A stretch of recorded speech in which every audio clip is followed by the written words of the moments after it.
મોટી ભૂલ શું કરી રહ્યા છીએ? આપણે અનેક શક્યતાઓથી ભરેલા છીએ તો આપણે જાણીએ જ છે, પણ જે ભૂલ કરી રહ્યા છીએ એક જ ભૂલ કરી રહ્યા છીએ, પ્રમાણ ભાન ચૂકી જઈએ છીએ. આપણે બધા એક છીએ, હું ક્યાંય વિશેષ નથી. એટલે મને જે જોવા મળ્યું છે, અનુભવવા મળ્યું છે, અભ્યાસમાં જે આવ્યું છે એ આપણે આજે શેર કરવાનું છે. આ મારે એટલે કહેવું પડ્યું. અહીંયા તમે લખ્યું છે હેપી વુમન્સ ડે. એ ખબર છે પૂરી હવા નથી ભરાઈ, કરચલી છે ઉપર થાય છે ને ત્યારે એનો મિનિંગ પાવરફુલ બને છે. આ પાવરફુલ એમ્પાવરમેન્ટ એ શું છે? આપણી સ્ત્રીઓનું ગૌરવ કરવાનો દિવસ. 1975થી શરૂ થયેલી આ ચળવળ કહું છું તો એને, એ ચળવળ એટલા માટે કે કશુંક ના હોય તો જ આપણે આ કરવું પડે. એનો અર્થ એવો થયો કે આપણામાં અધિકારો આપવાની હજુ પૂરેપૂરી છૂટ નથી થઈ, એટલે કદાચ આ દિવસ ઉજવવાની ફરજ પડી. જે 1975થી 8મી સપ્ટેમ્બર આપણે વુમન્સ ડે શરૂ કરવાની જરૂરિયાત ઊભી થઈ, એ જરૂરિયાત છે ને મારામાં કશુંક નહોતું એટલે કોક આપી દે, હું નબળી છું એટલે મને કોક સબળી બનાવે, મારું કોઈક ગૌરવ કરી જાય અને હું પછી મોટી બનું, આવા કોક ખ્યાલથી. પાવર એટલે શું? બે રીતે લેવાય, એક શક્તિ અને એક સત્તા. મારામાં પાવર છે, હજુ મારામાં શક્તિ છે, હું પાવરવાળું છું, મારામાં સત્તા છે. બંને રીતે આપણે આ વાતને લઈ શકીએ છીએ. પણ મારી વાલી બહેનો, આજના સંદર્ભમાં મારે જે કહેવું છે તે આપણામાં પાવર છે જ. 8મી સપ્ટેમ્બરથી પાવર આવી જાય ના, ભૂલ ભરેલું છે.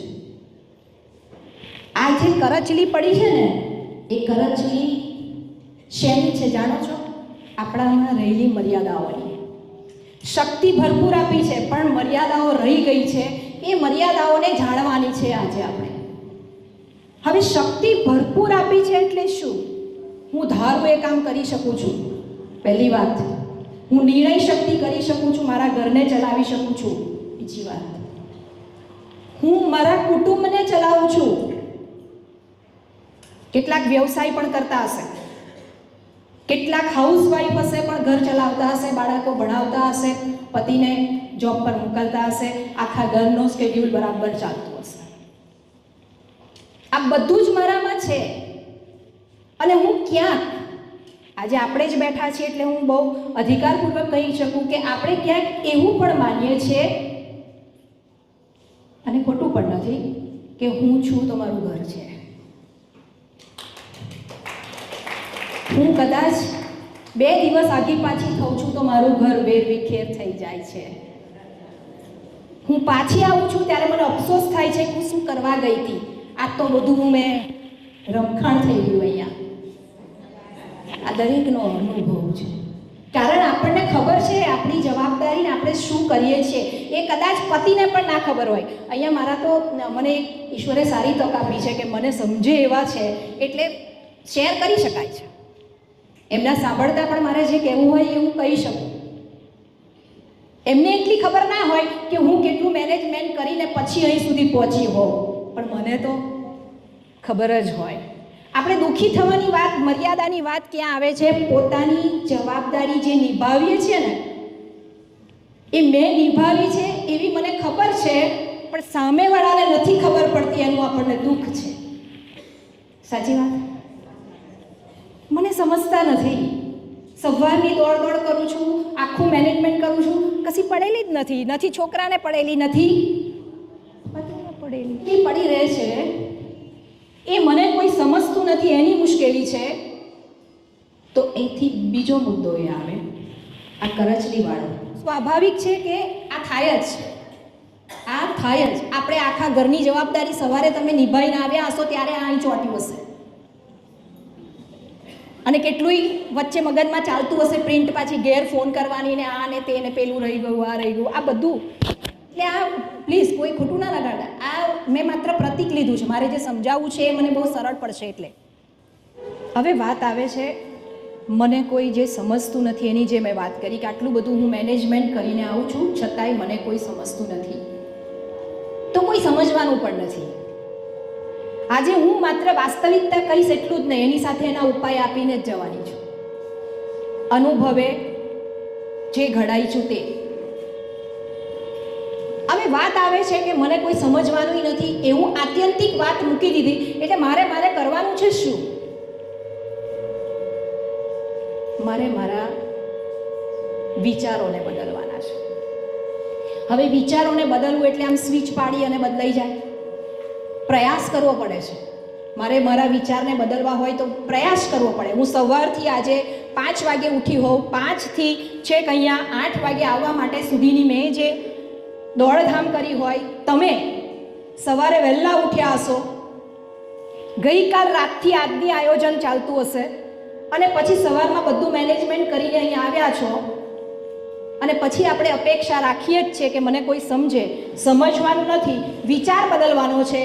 એ વિચાર સ્વિચ પાડવાથી નહીં બદલાય એમ મારું કહેવું છે. એનો અર્થ એવો થયો કે મારે વિચાર નહીં, પ્રયાસ કરવો પડશે, પ્રયત્ન કરવો પડશે. દુઃખ તો બહુ જ લાગશે, અનહદ દુઃખ લાગશે કે નથી સમજતા, થાક લાગી છે, બેઠી છું પણ હજુ પૂછતા નથી.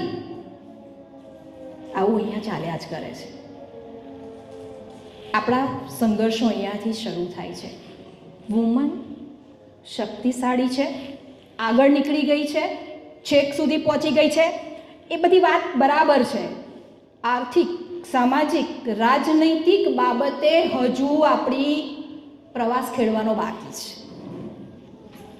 આપણે ઘર પૂરતા આપણને પોતાને રાજા સમજી લીધું છે કે મને બધું ફાવે છે, હું બધું જ કરી લઈ છું અને બધું જ થઈ ગયું છે એટલે હું ઘરની રાજા છું, મારાથી ચાલે છે. પણ એનાથી એક સ્ટેપ આગળ હજુ જવાનું બાકી છે. એ કેમ જવાનું બાકી છે એ મારે તમને કહેવું છે. મારે મારા વિચાર બદલવા પડશે. એટલે કે મારા ઘરનાથી શરૂ થાય. મારા ઘરમાં મારો રોલ, સ્ત્રીનો રોલ. પવિત્ર મરિયમને કુંવારી કુખે ઈસુ બાળનું જન્મ થવું એ આપણા માટે અદ્ભુત ચમત્કાર, અને અદ્ભુત, એનાથી મોટું કોઈ મોટું રહસ્ય નથી. અને એનાથી આપણને પણ બાકાત ઈશ્વરે ના રાખ્યા એ મોટી ભવ્યતા. બાકાત કેમ ના રાખ્યા? તમારી અને મારી કુખ પણ એણે ભરી, અને એમાં પણ એક બાળીશું, એક પવિત્ર મરિયમ ને જન્મ આપવાની શક્યતાઓ ભરી. એનો અર્થ એવો થયો કે વિધાતાએ નહીં, આ સૃષ્ટિનું નિર્માણ જ આપણાથી થયું. હવે માત્ર મારે એનો ઉપયોગ કરવાનો છે કે આ નિર્માણ માટે જો હું જવાબદાર હોઉં, આ સર્જનહાર હું છું. ઈશ્વરે મને એવી તક આપી, મારી કુખમાં બાળકનો જન્મ થાય, એ મોટું થાય, હું ખાઉં એ ખાય, મારું લોહી એનું લોહી, મારા વિચારો એના વિચારો, મારું વ્યક્તિત્વ એ એનું વ્યક્તિત્વ. તો પછી મારી તમારી જવાબદારી કંઈ નાની સૂની ના કહેવાય. મારે મારી મર્યાદાઓમાંથી બહાર આવવું પડે. હવે કઈ મર્યાદાઓ? આજે મારું મારું કરવાવાળી વાત છે ને, એ છોડવી પડશે. ક્યારેક ભાઈઓનું સંમેલન પણ રાખીશું. એ હું કહીશ કે તમારે અમારી જોડે સપોર્ટર રોલમાં શું કરવાનું છે, માત્ર શું ખૂટે છે એ જરૂરી છે. ક્યારેય ભાઈઓનું સંમેલન નથી થવું જોઈએ. કારણ કે આજે હું જે વાત કહીશ એ અધૂરી રહી જવાની. જે કનેક્ટ ત્યાં છે એ સાંભળવાનું રહી જશે. પણ ચોક્કસ આજે આપણે જે સાંભળવું છે એ એટલું તો છે જ કે મને મારી જાત ઉપર એટલું ગૌરવ ન થવું જોઈએ કે જેથી હું મારા કુટુંબને ગૌણ ગણવા માંડું અને હું વિશેષ છું. ના, પવિત્ર મરિયમે એવું કહ્યું હતું કે પ્રભુ ઈસુની માતા છું, જરા લાઈનમાં આવો મળવા. ના, જરાય નહીં. એ તો આપણી જરૂરિયાત છે, આપણી માં છે, એટલે આપણે એને ચરણે પહેલાં જ ઢળી પડીએ કે માં મારું રક્ષણ કરજે. કારણ એણે ક્યાંય અભિમાન નથી કર્યું. આજે એક સાદા શબ્દોમાં વાત કરું તો આપણે એકબીજાનો સ્વીકાર કરી શકીએ છીએ ખરા? અઘરું પડી જાય છે. બહેનો એકબીજાની દુશ્મન હોય છે એ વાક્યનો સદંતર વિરોધ કરું છું. હોય જ ના શકે. આપણને ઠોકી ઠોકીને કહેવામાં આવ્યું છે સ્ત્રી સ્ત્રીની દુશ્મન, એટલે આપણે એ પ્રકારે વર્તન કરવા પ્રેરાઈએ છીએ. જોજો તમે બાળકનો ઉછેર કરતા હોઈએ ને આપણે, ત્યારે બાળકને એવું કહીએ ને તું બહુ તોફાની છું, તું બહુ તોફાની છું, તો એ તોફાનની એક્સ્ટ્રીમ લેવલ બતાવી દે આપણને કે આવું તોફાન થાય ભાઈ. પણ આપણે મારો છોકરો તો બહુ ડાયો, હોય તો ક્યારેક જ તોફાન કરે, બાકી આમ તો કરતો જ નથી, તો એ ડાયાપણું આમ આવી જાય એના કે આમ મમ્મીએ કહ્યું હું ડાયો છું એટલે ડાયો થઈને બેસીશ. શું બોલીએ છીએ એ અગત્યનું છે. એટલે જ્યારે જ્યારે પણ આપણે સ્ત્રી તરીકે માતાનો પાવર ઘરમાં બતાવવાનો શરૂ કરીએ છીએ એટલે ક્લેશ, ઝઘડા શરૂ થઈ જાય છે. સેજ બહુ સંયમ રાખ્યો છે, સલામ છે, બહુ સંયમ રાખ્યો છે આપણે આપણા ઘરને ટકાવી રાખવામાં. સેજ હવે થોડીક બોર્ડર ક્રોસ ના થઈ જાય એ જ જોવાનું છે. અને એ બોર્ડર કેમ આ બોલું છું, અમે બંને કાઉન્સિલરમાં જઈએ છીએ, આ કાઉન્સિલિંગ કરીએ છીએ ને ત્યારે કાઉન્સિલિંગમાં એક વસ્તુ એ થાય છે કે સ્ત્રી જ્યારે છૂટાછેડા માટે મજબૂર થઈ જાય છે ને ત્યારે મોટા ભાગે એનો જવાબ એવો હોય છે કે અમને બેને બહુ કંઈ પ્રશ્ન નથી, આ તો મારા સાસુ સસરા ના ફાવે, અમે બે તો બરાબર જ છીએ, અમારે બેને કોઈ પ્રશ્ન નથી, પણ સાસુ સાથે નથી ફાવતું, સસરા સાથે નથી ફાવતું, નણંદ કે જેઠાણી આ જે ત્રીજા પાત્રો છે એનો પ્રશ્ન આવે છે. મારી વાલી બહેનો, જતું કરવું એટલે એમ નહીં કે મારે મારું અસ્તિત્વ ભૂલી જવું. જતું કરવું એનો અર્થ એવો થાય છે કે મારે મારા ઘરને બચાવવા માટે મારામાં જે એમ્પાવરમેન્ટ શક્તિ જે પડેલી છે એનો ઉપયોગ કરવાનો છે, પોતાના જાતના ભોગે નહીં. સમજો, બોર્ડર છે થોડી. હવે જાતના ભોગે એટલે અભિમાનવાળી વાત નથી આવતી, એ જાતના ભોગે નહીં, એમાં એ વાત આવે છે મારે જતું કરીને મારે પોઝિટિવિટી ફેલાવવાની છે. ના હોય કે મારા સાસુ હવે તો માનશે મારું,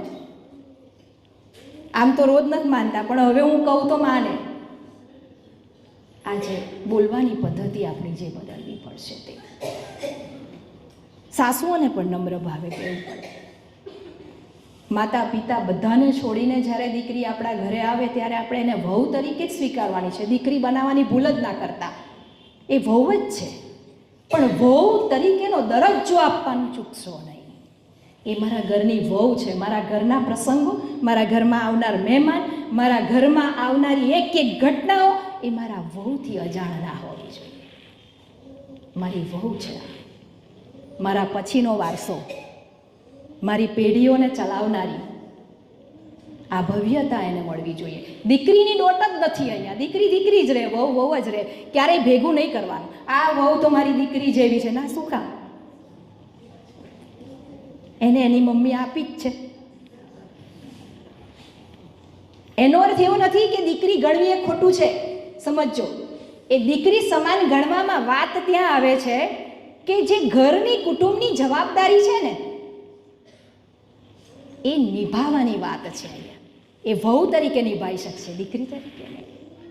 વહુ છું હું, આ ઘરની મર્યાદા મારા હાથમાં છે, કુટુંબનું ભરણ પોષણ મારા હાથમાં છે, કુટુંબની ઇજ્જત મારા હાથમાં છે, કુટુંબના બાળકો મારા હાથમાં છે, કુટુંબનો પતિ મારા હાથમાં છે. અને જે દિવસે સાસુ અને વહુ આ બે જો એક થયા ને ભૂખા નીકળી જાય. આ દેશ સક્ષમ ત્યારે જ બને, બાકી ગમે તે નેતાઓ આવે, ગમે તે બણગા મારે કે અમારો ભારત દેશ મહાન, ક્યારેય ન થઈ શકે જ્યાં સુધી જે શક્તિનું સ્વરૂપ સ્ત્રી છે ને એ એક નહીં થાય ત્યાં સુધી. અત્યારે તો સારો ડ્રેસ બી નથી વેઠાતો આપણાથી ઘરમાં, અને બહુ નવા નવા ડ્રેસો લેવા જોઈએ. અલ્લા લેવા દો ને, મારા સાસુને તમારા કરતાંય વધારે સરસ સાડીનો પટ્ટો પાડીને આમ પીન નાખીને જવા જોઈએ. મારે તો એવું કશું નહીં, પણ તુંય કર. ક્યાં ના છે? સ્વીકારવાની વાત છે, સહભાગીદારીતા છે. તમે ને હું બે છીએ એટલે આપણું ઘર ચાલે છે. આ બંનેને શીખવાની જરૂર છે. અને ત્યારે જે ઘરમાં રહેતી છોકરી છે ને એ વહુની ભૂમિકા બીજાના ઘરમાં સુપેરે નિભાવી શકશે, અને નણંદની ભૂમિકામાં પોતે કઈ મર્યાદામાં રહેવું એ એને ખબર પડશે. એટલે ક્યારેય દીકરીઓએ એ ખ્યાલ રાખવાનો જ છે કે મારા ઘરમાં મારી ભાભી આવે ને પછી મારી માની પહેલી સગી મારી ભાભી હું નહીં, મારે મારા ઘેર જવા. પછી એ માના ખોળામાં, માના પાલવમાં પેસવાની જરૂર નથી વારે વારે. એમાં શું થાય છે, સાસુ અને વહુને સ્પેસ નથી મળતી. દીકરી આપતી જ નથી સ્પેસ. હે મમ્મી હજુય નથી ઉઠી હે?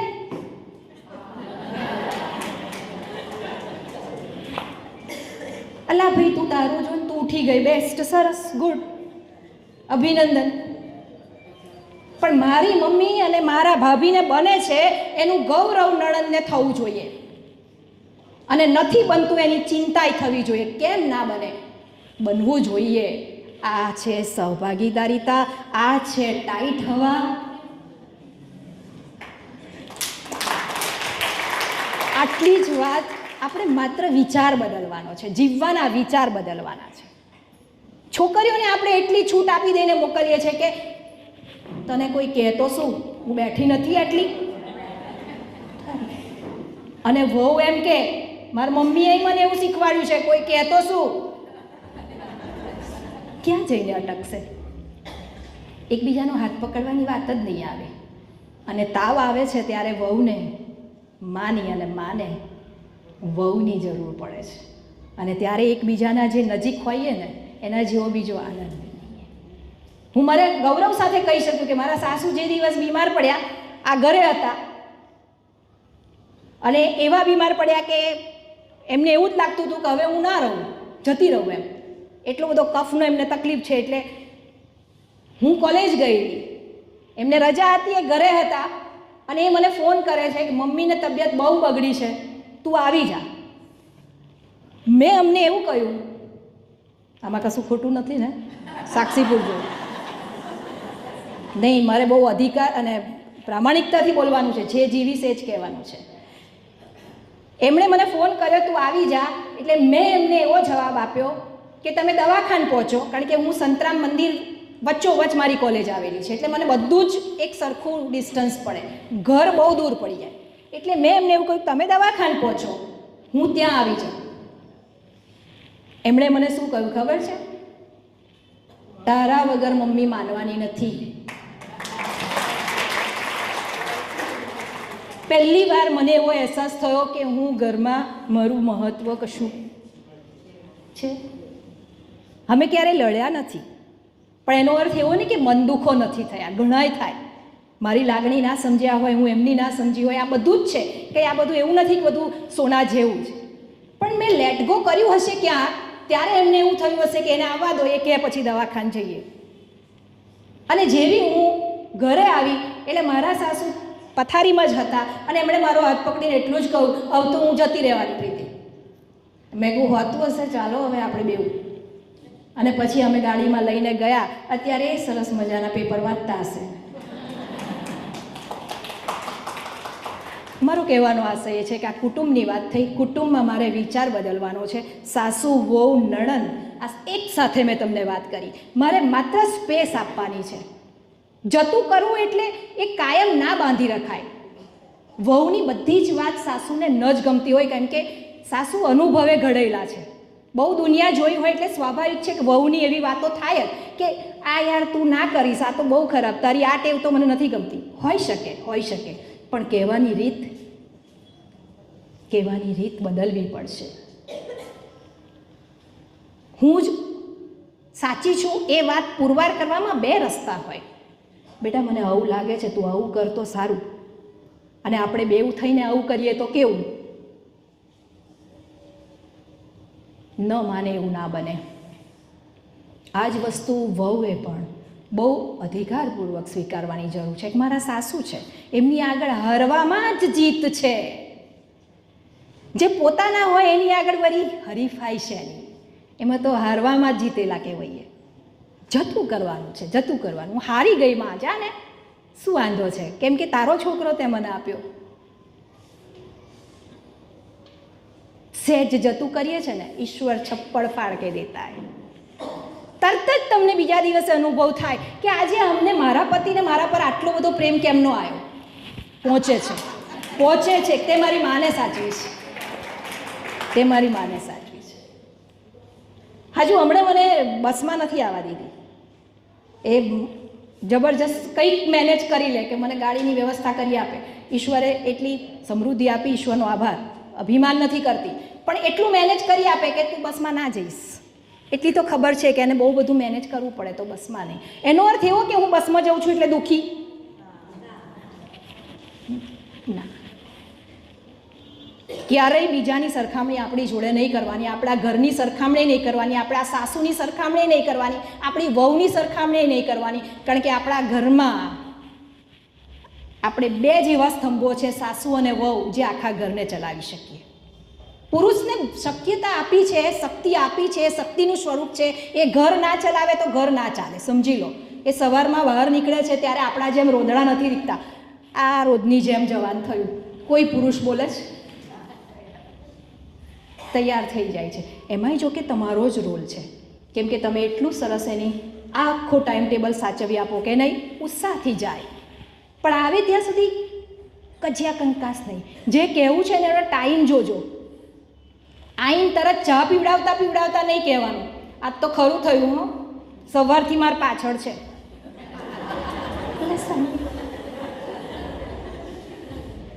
થોડીક ધીરજ. એ જ વાત સાંજે સૂતા કહેવાય. મમ્મીને જ્યારે હું ના હોઉં ત્યારે એવું સહેજ કહેજો ને કે સહેજ બોલવામાં મને બહુ લાગી આવે છે, આ વાત કહેવાય. ત્યારે દીકરાને એવું થોડુંક ઉતરે કે તું નહીં હોવ ત્યારે કહીશ, એટલે એનો ઈગો સચવાય. અને માએ એવું ક્યારેય નહીં સમજવાનું કે આ એનો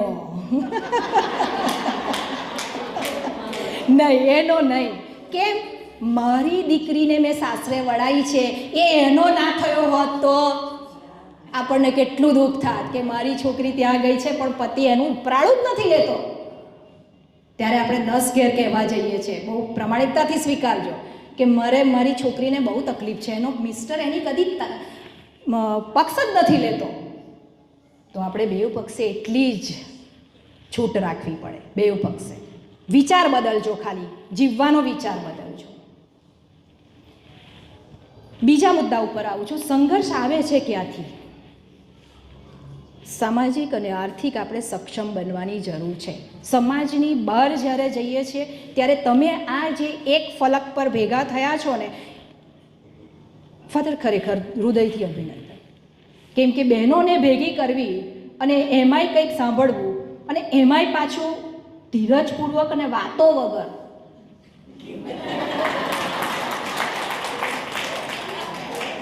બહુ અઘરું છે. આપણને અમુક લેબલો લગાવી દીધા છે કે સ્ત્રીઓ ભેગી થાય એટલે તારી મારીને મધ્યવારી આ સિવાય ન આવડે કોઈ કામને કાજ. એવું નથી, એવું નથી. સમયે કરવટ બદલી દીધી છે. આપણે ક્યાંય ઓટલા પરિષદવાળા છીએ જ નહીં, આપણને એવો સમય પણ નથી. હવે તો આપણે બધું ફ્રોઝન કરીને મૂકીએ ત્યારે સવારનું શાક થાય છે.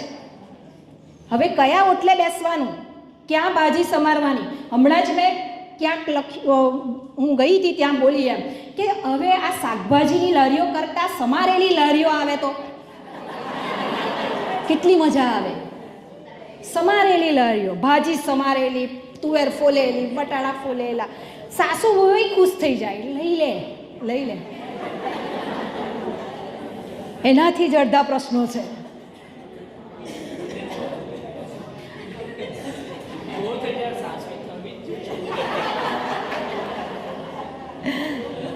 કહેવાનો અર્થ એ છે કે આપણે ખરેખર કરવત બદલી છે, સમય બદલાયો છે. આપણે સક્ષમ થવા માટે ઘરથી તો તૈયાર થઈ ગયા છે.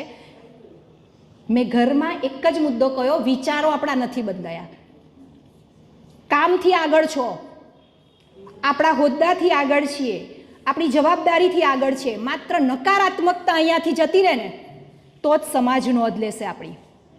અત્યારે પેરિસ કાઉન્સિલ હોય, અહીંયા કેવું છે મને નથી ખબર, પણ હું જનરલ જે જોઉં છું તે પેરિસ કાઉન્સિલ હોય કે આપણા સમાજની કોઈક પ્રશ્નોની ચર્ચા થતી હોય, બહેનોની 50% હાજરી હોવી જોઈએ. 50 પુરુષો તો 50 બહેનો. અહીંયા જે નિર્ણય શક્તિ આવે છે ને બીજે ક્યાંય નથી આવતી. કારણ ઘર મેનેજ કરેલું હોય છે એટલે એને દૂરનું દેખાય છે કે આ નિર્ણય કરવાથી આપણી ધર્મસભાને આ ફાયદો થઈ શકે એમ છે, આ નિર્ણય કરવાથી આ બચત થઈ શકે એમ છે, આમાં આવું કરવાથી ભંડોળ ઊભું થઈ શકે એમ છે. આ શક્યતાઓ બહેનોમાં પડેલી છે. હું વખાણ નહીં કરું, ભાઈઓમાં પણ એટલું જ આયોજન પડેલું છે, પણ મેં કહું ને એમનું જ્યારે હોય ત્યારે એમની વાત લઈ શકાશે. પણ આપણે અત્યારે આ ધ્યાન રાખવાનું છે, ઘરથી હકારાત્મક વિચારો લઈને સમાજમાં આવવાનું છે, સમાજમાં આપણું પ્રતિનિધિત્વ ઊભું કરવાનું છે. પણ ત્યાં એક બીજી કરચલી નડે છે, તે મને મારી ઓળખનું ભાન નથી. હું શું પહેરું છું, મારી પર્સનાલિટી શું છે, એ મારે બહુ જ ધ્યાન રાખવાની જરૂર છે. મારી દીકરીઓ ફેશન ન કરે એમ નહીં, પણ હું એવા સમાજમાં રહી છું. અમે હમણાં ગઈકાલે ચર્ચા કરતા હતા કે બિહાર જો આવવાનું શરૂ થાય તો દરેક પોતાના ખિસ્સાને લોક મારે, પોતાની બેગને લોક મારે. કેમ? બિહારમાં ફિક્સ જ છે કે ચોરી જ થાય. દિલ્હીનું ચાંદની ચોક, ત્યાં મોટેથી રેકોર્ડ વાગે, સાવધાન, તમારા પોકેટ, તમારા પૈસા તમારી જોખમે. એનો અર્થ એવો થયો કે ફિક્સ છે આ વિસ્તારોમાં આ થવું. તો ભારતનો રેશિયો ક્યાંય નાનો નથી. ભારતમાં સૌથી વધારે અસુરક્ષિત સ્ત્રીઓ છે, અને આવું દરેક માતા જાણતી હોવા છતાંય આપણે આપણી દીકરીઓને જો તૈયાર કરવાનું ભૂલી જઈએ તો સામાજિક પ્રતિનિધિત્વ હજુ આપણું થોડું પાછું પડે છે. હું ક્યાંય વિરોધ નહીં કરું કે જે પહેરવું હોય પહેરાય, જે કરવું હોય તે કરાય, પણ જ્યારે હું ચર્ચમાં જાઉં છું ત્યારે મારા પ્રભુ ઈસુની મર્યાદા મને નડવી જોઈએ.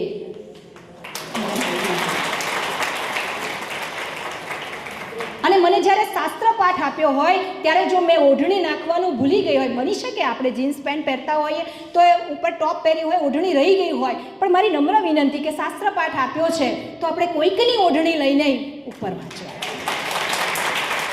માથે નહીં ઓળીએ તો ચાલશે, પણ આપણે આપણા શરીરને તો ઢાંકીએ. આપણા સ્ટેટસ, માફ કરજો, આપણા મોબાઈલના સ્ટેટસમાં આપણે એવું મૂકીએ છીએ, મેં પહેલાંય કહેલું થોડી કડવી ગોળીઓ આપવાની, અને તમને કંટાળ્યા હોય તો મને નાઈ કહેજો. પરાણે પ્રીત થાય.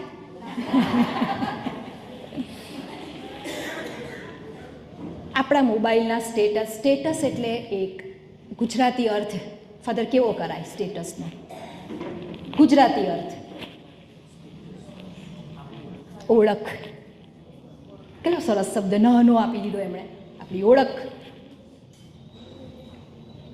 આપણે શું કરાવી છે સમાજને? આપણી ઓળખ શું કરાવી છે? આમ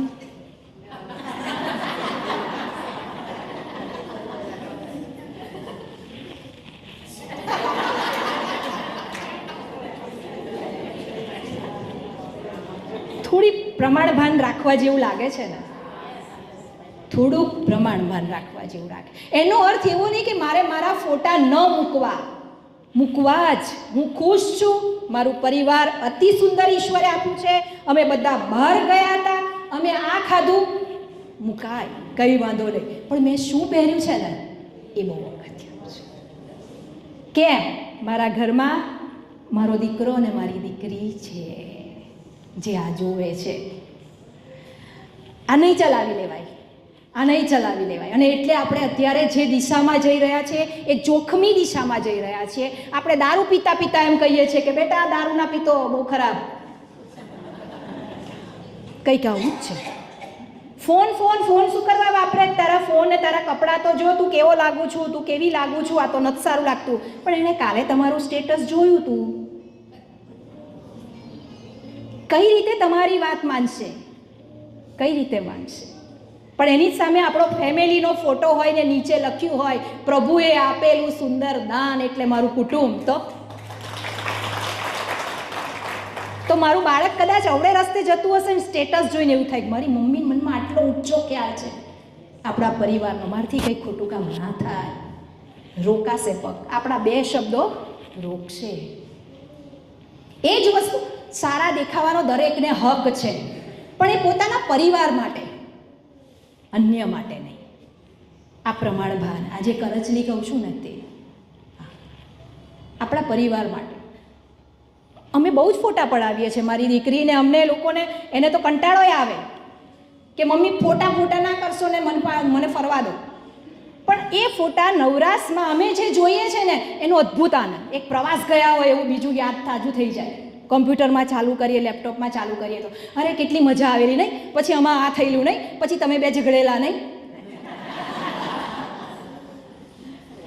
આ આપણું પરિવારનું સ્ટેટસ છે, બહાર દુનિયાને બતાવવાનું નહીં.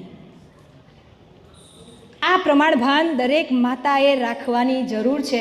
મોબાઈલનો ઉપયોગ કરો, પણ પોતાના દીકરા દીકરી કઈ ઉંમરના જોડે જોડે થતા જાય છે એ બહુ જ કાળજી રાખવાની જરૂર છે કે મારી છોકરી મોટી થતી જાય છે અને હું હજુ લટ કાઢીને ફોટો મૂકું છું તો એ પણ 4 ગણી લટ કાઢશે તો શું કરીશ? તો શું કરીશ? આ છે ને અંદરથી આપણો સ્વભાવ છે એટલે થોડુંક થઈ જાય આવું, પણ એ વખતે ઈશ્વર પાસે માંગવાનું, પ્રભુ મને શક્તિ આપ, મારી હું જે મર્યાદા છે એને તોડું, એમાંથી હું બહાર આવું, મને શક્તિ આપ. અને ઈશ્વર ચોક્કસ આપતો હોય છે. મને ખુદને એવું થતું જ હોય ને, આ શું દર વખતે સાડી, મારે જીન્સ અને ટી શર્ટ પહેરવું છે, જીન્સ ટી શર્ટ પહેર્યું ખરું, મને બધાની લાઈક મળે છે કે નહીં એ જોવું છે, એટલે ચાલ હું સ્ટેટસમાં મૂકી દઉં. એટલે 4 વ્યક્તિ તો એવું જ કહેવાનું, આ પેલા બોલતા હતા એ મારે પ્રમાણભાન રાખવું પડશે ને, તો જ હું કંઈક કહી શકીશ. મેં કહ્યું એમ ગોળ ખાવાનો બંધ તો કરવો જ પડે. એનો અર્થ એવો નહીં ગોળ ખાવાની ઈચ્છા નથી થતી, થાય, પણ એને સંયમથી આપણે પાછું વળવું પડે. અને ઈશ્વરે સ્ત્રીઓમાં મૂક્યું છે એ અર્થમાં મારે તમને કહેવું છે, શક્તિ છે પણ મર્યાદા જે છે ને એ આ બધી મર્યાદાઓ છે કે મારે સંયમથી પાછું વળવું પડે. તમે ઘર ચલાવો છો, નોકરી કરો છો, બધું જ બરાબર, તમારી સરખામણીમાં બીજું કોઈ આ ના કરી શકે, સલામ, પણ એની જોડે જોડે જે બાબતોની આ મર્યાદા રહી છે ને એ આપણને ઊંચા નથી આવવા દેતા, એટલે આપણને કોઈ સમજે એની અપેક્ષાઓ રહે છે.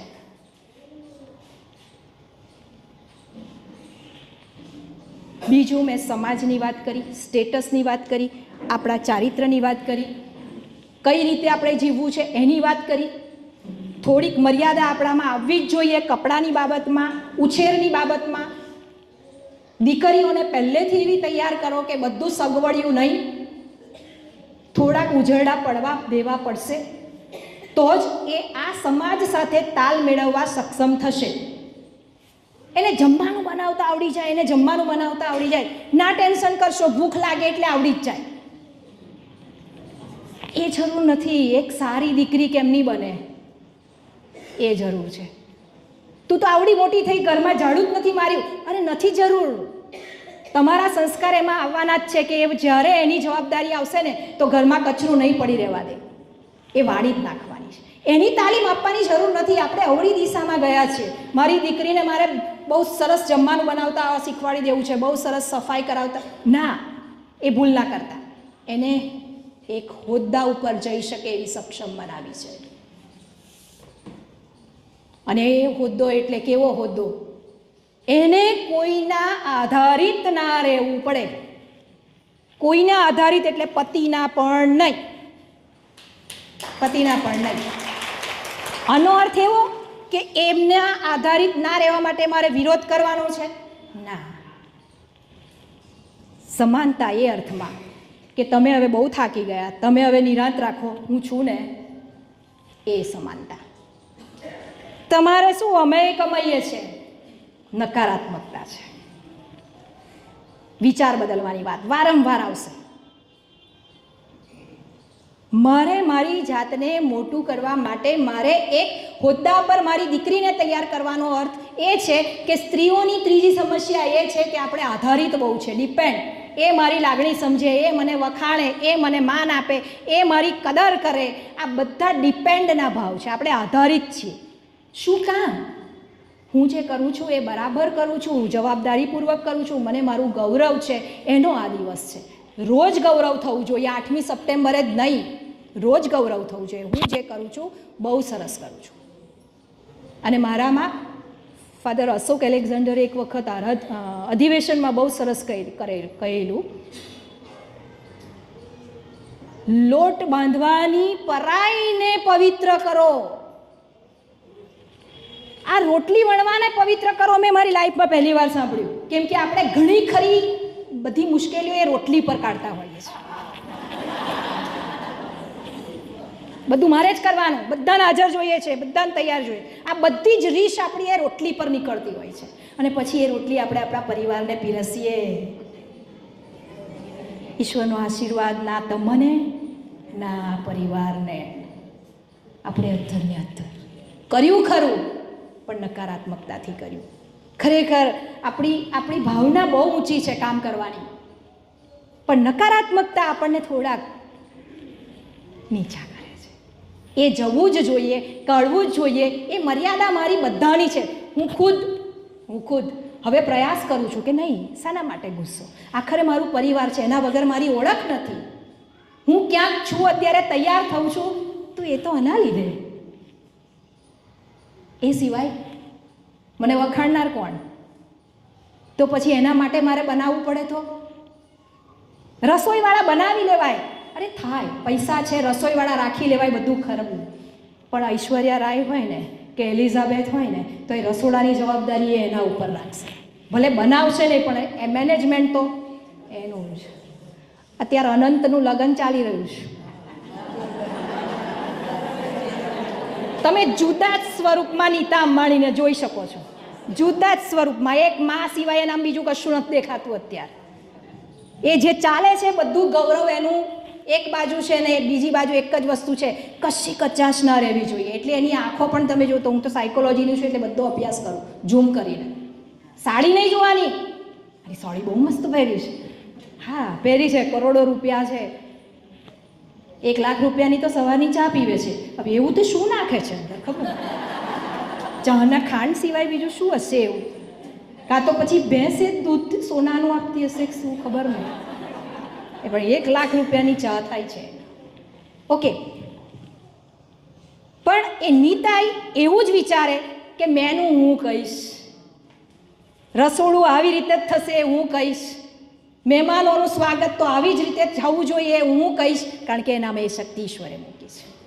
એટલે આપણે ગમે એટલા પૈસાથી સમૃદ્ધ હોઈએ, પણ જે પોતાના હાથે વણીને ખવડાવવામાં જે મજા આવે છે ને, એ બીજું કોક આવીને બનાવી જાય ને ત્યારે નથી આવતી. પોતીકો ભાવ જતો રહે છે. અને જમતા જમતા આપણા છોકરા આંગળીઓ ચાટે ને પછી એમ કે મમ્મી બીજું છે, ત્યારે આમ થાક ઉતરી જાય આપણો. અરે વાહ, એની આગળ બધું નકામું. એ એસો આરામ શા કામના? એ આરામથી હું બેઠી હોઉં ને પેલા બેન રસોઈ બનાવી જાય ને પછી હું ખાઉં, દૂર છે મારું જીવન. એ પરસેવામાંની તો મજા છે કે એનાથી તો મારું જીવન ખીલતું છે, એનાથી તો મારી ઓળખ છે, એનાથી તો એ લોકો હસતા છે. અમારી દીકરી એવું કહે ને કે મમ્મી આજે મારા લંચ બોક્સની પડાપડી હતી, જે લઈ ગયેલી બધાએ બધું ખાઈ નાખ્યું. બસ આપણું સર્ટિફિકેટ, આપણો એવોર્ડ પૂરો થઈ ગયો કે આપણું બનાવેલું બધાને ગમ્યું, મારી છોકરીને કેટલું સારું લાગ્યું હોય, મારો ડબ્બો બધાને ગમ્યો. બસ આના માટેની આપણી દોટ હોવી જોઈએ, નહીં કે એ આગળ ને હું આગળ. હારવામાં મજા છે, એ જીતમાં નથી. દલીલો કરવી જ નથી. પ્રશ્નો બધા અહીંયા જ સોલ્વ થઈ જશે. અને છેલ્લો મુદ્દો, હજુ છે સમય મારી પાસે કે પૂરું કરી દઉં? 10 મિનિટ છે, ઓકે. કંટાળી ગયા? છેલ્લો મુદ્દો, અને વાસ્તવિક મુદ્દો, આપણા બધા સંઘર્ષોનું મૂળ કારણ શું છે ખબર છે? જો ખાલી સાસુ ને વહુ આજે ગાંઠ બાંધી દે ને, તો આજે આપણો ફાધર ધન્ય થઈ જાય દિવસે. શું મુદ્દો છે ખબર છે? જેવા છીએ ને આપણે એવા રજૂ નથી થવાતુંય નથી. આંખ બંધ કરીને 1 સેકન્ડ કલ્પના કરો, હું બાળપણમાં અથવા મારી યુવાનીમાં કેવી હતી અને અત્યારે શું છું. આ જમીનનો ફેર, બધું જ ત્યાગી દીધું છે આપણે. મારી રમત, મારી ગમતી ડીશ, મારા ગમતા કપડાં, મારી ગમતી વાતો, મારું ગમતું તોફાન, મારી ગમતી જીદ, મારી ગમતી પથારી, મારું ગમતું ઘર, મારું ગમતું આંગણું, મારા ગમતા લોકો, આ બધાની વચ્ચે આજે હું એક અલગ પરિવાર લઈને આટલી ઉંમર સુધી અહીંયા સ્થિર થઈ ગઈ. મારામાં જે હતું એ બધું ત્યાગવું પડે છે ને, એટલે અંદરથી આપણે દુણાયેલા રહીએ છીએ. એટલે ફાધર ફરી કહું છું, ભાઈઓનું સંમેલન હોવું જોઈએ. મારે એમને એ કહેવું છે કે ક્યારેક અમે જેવા છીએ ને એવા સ્વીકારો, જેવા છીએ એવા સ્વીકારો. અમે, મારી ખુદની વાત કરું, આજે બહેનો જ છે એટલે મારાથી કહેવાય, ફાધર તમારે કોઈ નહીં કહેવાનું.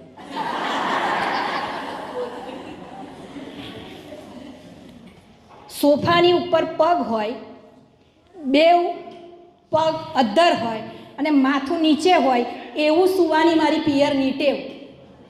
હવે આજે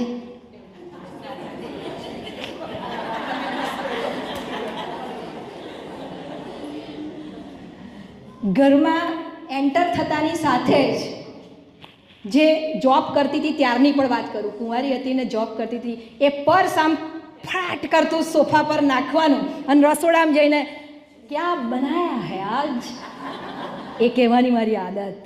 અને પછી જેવું અંદર જોઈએ કે સળગવાનું શાક, તરી સળગવાનું શાક, અને પછી મમ્મી પપ્પાને એવું કહેવાનું આ શાક તો હું નહીં જ ખાઉં. અને પછી મારા પપ્પા હોટલમાંથી સબ્જી લઈ આવે અને પછી એ સબ્જી અને રોટલી ગરમ ગરમ આમ લેરથી ખાધું. કેમ, નોકરી કરીને આવેલી હું. અત્યારે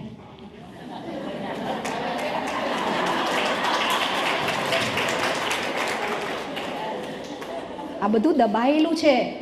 આ તો મેં મારી વાત કરી, મારા હાથમાં માઇક છે એટલે. હમણાં તમને આપું તો જાત જાતનું નીકળે. અને એનો દિવસ છે આજે. બપોર પછી ફાધર જેવા છે એવા રજૂ થવા દેજો. ધમાલ તો ધમાલ, મસ્તી તો મસ્તી, પણ કરચલીવાળી નહીં. એવાય બહુ કૂદાકૂદ કરતી હતી. હા તો કરે જ ના, એ વાત આપણને પાછા પાડી રહી છે. એને જ્યાં હોય ત્યાં બહુ આગળ ચડી જવું હોય છે. તો છો ને આપણી બેન છે, શું વાંધો છે? હું અહીંયા બેસીને એને તાળીથી વધાવીશ તો એનામાં શેર લોહી ચડશે, તો એની સાથે બીજું 200 લોહી ઈશ્વર મને આપવાનો કે તે એને ઊંચી કરી. આપણે નકારાત્મકતાથી આપણામાં હોય ને એ લોહી નહીં બાળી રહ્યા છીએ. બેઠા બેઠા હોય એ નહીં બાળવાનું. અરે શા માટે? એટલે જેવા છીએ એવા આપણે નથી વ્યક્ત થઈ શક્યા ઘરમાં. મમ્મી તરીકે પણ નહીં, સાસુ તરીકે પણ નહીં, દીકરી તરીકે પણ નહીં, વહુ તરીકે પણ નહીં. એટલે આપણે અંદરથી બહુ જ દુણેલા હોઈએ છીએ. એટલે ક્યારેક નકારાત્મકતા આવી જાય છે. પણ આજે તમે સાંજે ઘરે જાઓ ત્યારે ભાઈઓને એટલું કહેજો કે કોક વાર હું જેવી છું એવી રજૂ થઉં તો સ્વીકારજો. એમાં હું કંઈ સ્વચ્છંદી નથી, ખાલી મારી બાળપણની થોડીક રમતો યાદ આવી ગઈ. હું જે હતી મારી જુવાનીની એની થોડીક વાતો યાદ આવી ગઈ. શેર કરવાની. અમને ઘણી વખત અમારે બહુ સારું એટલું છે કે ભાઈબંધી જેવું છે. એટલે હું એમને ઘણી વાર કહું કે તમે મને ઓરિજિનલ કદાચ જોઈ હોત ને તો લગ્ન જ ના કરો. હા, હું ઘણી વાર શેર કરીએ છીએ, બહુ મજા આવે કે હું આ જે સીધી સાદી એવી હતી જ નહીં, બહુ તોફાની. પણ અહીંયા આવ્યા પછી મને ગળી દાળ સિવાય ના ભાવે અને આ ભાઈને ગળી દાળ ના ખાવે. પહેલો જ ધડાકો થઈ ગયેલો. મને હોટલનું જમવાનું અઠવાડિયામાં એકવાર જોઈએ એવો ચટાકો આ ભાઈ કદી હોટલમાં ના ખાય. આ આટલી બધી અસમાનતા વચ્ચે જ્યારે જતું કરવાનું શરૂ કર્યું ને, ત્યારે અંતે એટલું જ કહેવું છે મારે કે જ્યારે મેં જતું કરવાનું શરૂ કર્યું ને ઈશ્વરને સોંપ્યું, મારા પરિવાર આગળ મારે હારવાનું છે, ત્યારે આજે હું 5:30 કોલેજથી છૂટું. મારો સ્કેડ્યુલ અને બરાબર ખબર હોય કે આજે કેવા પ્રકારના કામ કોલેજમાં રહેવાના. ઈશ્વરનો બહુ હાથ જોડીને આભાર માનું છું કે મને સામેથી એવું કે આજે બહાર જમવા જવાનું છે.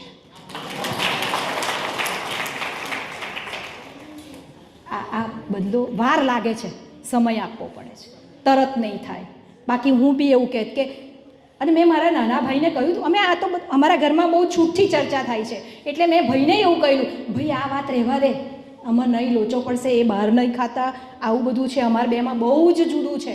ત્યારે ભાઈ છે ને એની પર મને આંખ બંધ કરીને વિશ્વાસ, મોટો ભાઈ છે એની પર, એ જે કે એ મારો ભાઈબંધ જ છે, એટલે એ કે માની લેવાનું. ત્યારે મેં એને એવું કહ્યું કે તારા માટે આ જ બરાબર છે.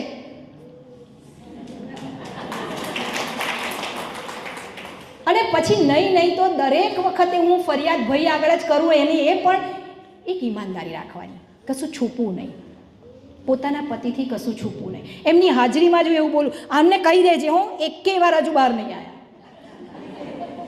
અને એને બેવ છે શાળા બનેવી હોવા છતાંય બે મિત્રો, અને મારો ભાઈ જે કે હળવાશથી બહુ મજા આવે. તમને શું નડે છે જાને યાર? આ સ્પેસ, કશું છૂપવું નહીં. બાળકને પણ એવી સ્પેસ ના આપતા તાર પપ્પાને ના ખબર પડે એમ તને પૈસા આપું છું, વાત પતી જાય છે ત્યાં. એ છીંડું બહુ મોટું છીંડું છે. તમને એમ લાગે કે હું બાળકની વાલી થઈ ગઈ? ના, તમે ભવિષ્યની એક ખીણ ખોદવાની શરૂ કરી દીધી, જેમાં એ બાળક તમને લઈને પડવાનું છે. અને ત્યારે તમે એમ કહેશો તાર પપ્પાને કહેવા તો દે, ત્યારે એવું કહેશે કે તે વળી ક્યારે કહ્યું જ છે. બહુ જ કાળજી રાખજો. ગમે તેટલા આપણા વિચારો પતિ સાથે કદાચ મેચ ના થતા હોય, પણ ઈશ્વરે સર્જ્યા છે એટલે આપણું એક પાંસળી આપણા પતિમાં છે, એ નહીં ભૂલવાનું. એ વિચારો મેચ કરવાનું કામ સ્ત્રીનું છે, કેમ કે કૂખ આપણને આપી છે. એનું ભરણ પોષણ એવી રીતે કરો કે આપણી વાત માનતો થાય. ધીરજ નહીં ગુમાવવાની. અને ત્યાર પછી તમે જે કહેશો એમ ઈશ્વર આપણને એક તક આપે છે.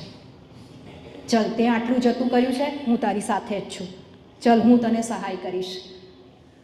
અને એમ આપણા જીવનનું ગાડું ખરેખર ગાડું ના કહેવાય, પણ એક પટરી પર ચાલતી ટ્રેનની જેમ પૂરપાટ ચાલે છે ઈશ્વરના આશીર્વાદથી. એટલે મારી વાલી બહેનો, અહીંયા મારું પૂરું કરું છું. તમને હું કંઈક કદાચ આપી શકી હોય તો ઈશ્વરનો આભાર. Thank you.